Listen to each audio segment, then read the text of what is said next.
دیکھیں جی، اسلام بالکل اس طرح کی توہم پرستیوں کے خلاف ہے۔ ستاروں سے ریلیٹڈ کوئی اس طرح کا علم قرآن و سنت میں وارد نہیں ہوا کہ جس کا تعلق مستقبل کی کسی خبر کے ساتھ ہو۔ اللہ تعالیٰ نے قرآن حکیم میں علمی روش اختیار کرنے کا حکم دیا ہے۔ سورہ بنی اسرائیل کی آیت نمبر 36 میں جو 10 کمانڈمنٹس میں سے 9th کمانڈ ہے وہ یہی ہے، اعوذ باللہ من الشیطان الرجیم، بسم اللہ الرحمن الرحیم، وَلَا تَقْفُ مَا لَيْسَ لَكَ بِهِ علم۔ اے انسان، اس چیز کی پیروی مت کر جس کے بارے میں تیرے پاس ڈیفینٹ علم نہیں ہے۔ إِنَّ السَّمْعَ وَالْبَصَرَ وَالْفُؤَادَ كُلُّ أُولَٰئِكَ كَانَ عَنْهُ مَسْئُولًا۔ بے شک کان، آنکھ اور عقل، دل یا دماغ، کوئی بھی چیز ہو، اس کے بارے میں تم سے پوچھا جائے گا کہ تم نے ان 3 انسٹرومنٹس کو استعمال کر کے حق بات تک پہنچنے کی کوشش کیوں نہیں کی؟ تو جس کی بنیاد علم پر نہ ہو، اسلام اسے ایکسیپٹ نہیں کرتا۔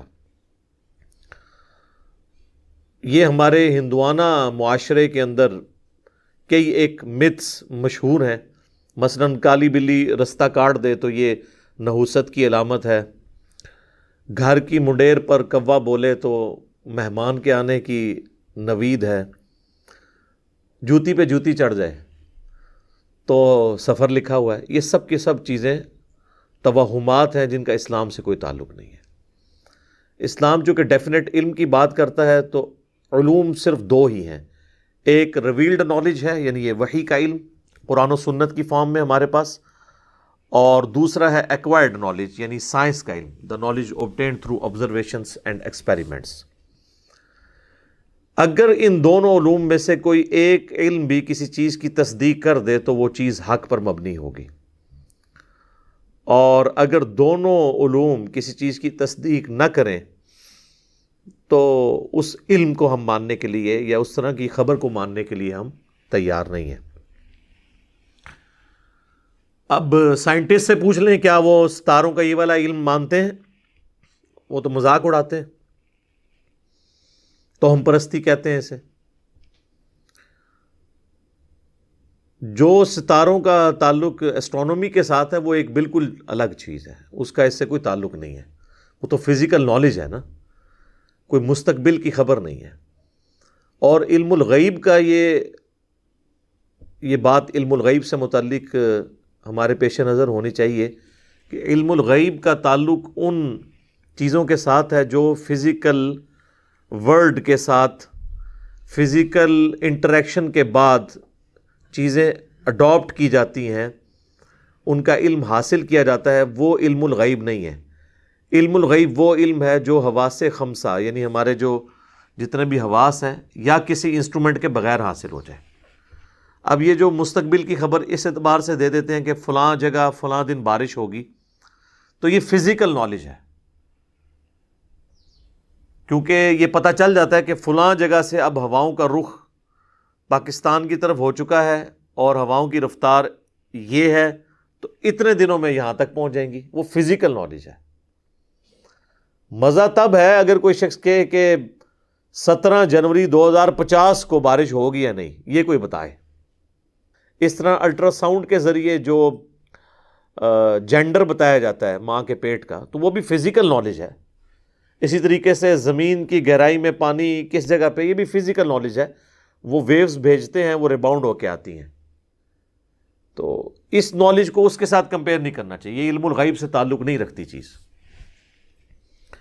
تو علم سائنس اگر کسی چیز کی تصدیق کر دے وہ بھی درست ہے۔ مثال کے طور پر علم سائنس کی برکت سے ہمیں پیٹرول تک رسائی حاصل ہوئی ہے، اور یہ چیز ہمارے آبزرویشن کے اندر ہے کہ پیٹرول آگ کو بھڑکا دیتا ہے، پانی آگ کو ٹھنڈا کر دیتا ہے۔ اسی طریقے سے نیکڈ یورینیم کو ہاتھ لگانے سے سکن کینسر ہو سکتا ہے۔ اب یہ وہ باتیں ہیں جو اس طریقے سے قرآن و سنت میں موجود نہیں ہے یورینیم سے متعلق یا پیٹرول سے متعلق، لیکن چونکہ سائنس اس کی تصدیق کرتی ہے، اور سائنس چونکہ فزیکل ورلڈ سے تعلق رکھتا ہے نالج ہماری آبزرویشن میں، تو ہم اس کی تصدیق کرتے ہیں۔ یہ جو نجومیوں کا علم ہے یا کاہنوں کا علم ہے، ستاروں کا علم ہے، اس کی نہ سائنس تصدیق کرتی ہے نہ قرآن و سنت میں اس کی کوئی اس اعتبار سے حقیقت موجود ہے جو لوگ پریڈکٹ کر رہے ہوتے ہیں۔ کچھ چیزیں ہو جاتی ہیں، وہ میں انشاءاللہ اینڈ پہ آپ کو بتاؤں گا کہ وہ کیا چیز ہوتی ہے۔ بنیادی ڈاکٹرن یہی ہے کہ اس کا کوئی تعلق نہیں ہے کسی بھی علم کے ساتھ۔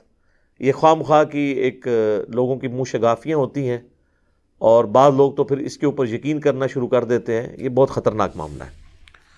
قرآن حکیم میں جو ستاروں کا مقصد بیان ہوا ہے وہ 3 طرح سے ہوا ہے۔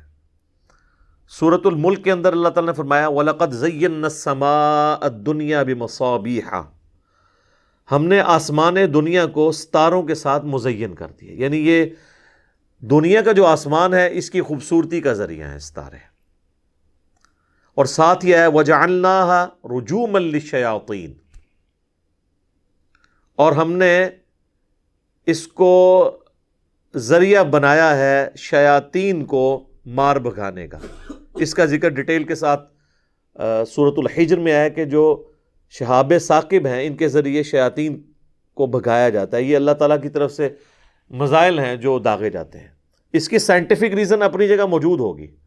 سائنس ہمیں یہ تو بتاتی ہے کہ یہ ستاروں سے ٹوٹتا ہے، لیکن سائنس کبھی یہ نہیں بتا سکتی کہ اس کا ڈیسیژن کون کرے گا کہ کس وقت کون سا ستارہ، اس میں سے کون سا پتھر یا اس کا حصہ ٹوٹ کر الگ ہوگا اور وہ داغا جائے گا۔ اب یہ جو ہے وہ اللہ کے علم کے ساتھ تعلق رکھتی ہے چیز۔ تو ہر چیز کی ڈیوائن ریزن بھی ہوتی ہے اور اس کی سائنٹیفک ریزن بھی ہوتی ہے، لیکن سائنس وہ چیز ہونے کے بعد بتاتی ہے کہ یہ کیوں ہوئی، ہونے سے پہلے نہیں۔ نہ یہ بتا سکتی ہے کہ اس کا ڈیسیژن کب ہوگا، وہ اللہ تعالیٰ کے خاص علم کے ساتھ تعلق رکھتی ہیں چیزیں۔